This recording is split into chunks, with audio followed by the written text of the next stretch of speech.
This is the story कि कैसे एक खातून ने एक बहुत बड़ी कोरियर कंपनी के अगेंस्ट कंज्यूमर कोर्ट में केस फाइल किया and she also won that.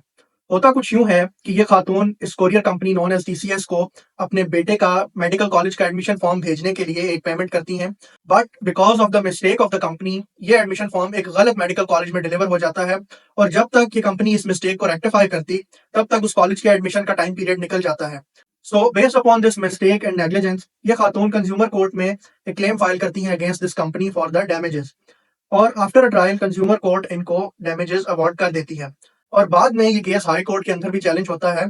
और कंपनी का स्टांस ये होता है कि इस नेग्लिजेंस से अगर कोई नुकसान हुआ भी है तो वो डायरेक्टली उस कस्टमर को नहीं हुआ, यानी कि उन खातून को नहीं हुआ, बल्कि किसी और बंदे यानी कि उनके बेटे को हुआ है। सो दैट इज वाई वो इस कॉम्पनसेशन की हकदार नहीं है।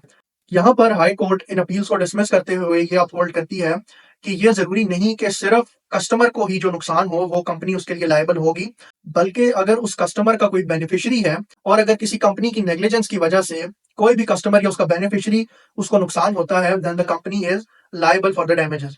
सो इस केस के फैक्ट्स बयान करने का मकसद ये that the consumer laws in Pakistan is very supportive of the consumer. और ये मैटर नहीं करता कि सामने कोई बहुत बड़ी कंपनी है या मैन्युफैक्चरर है। Even a single person can sue the entire company. और जनरली अगर वहां पर कंपनी की नेग्लिजेंस साबित होती है the consumer courts they award the damages.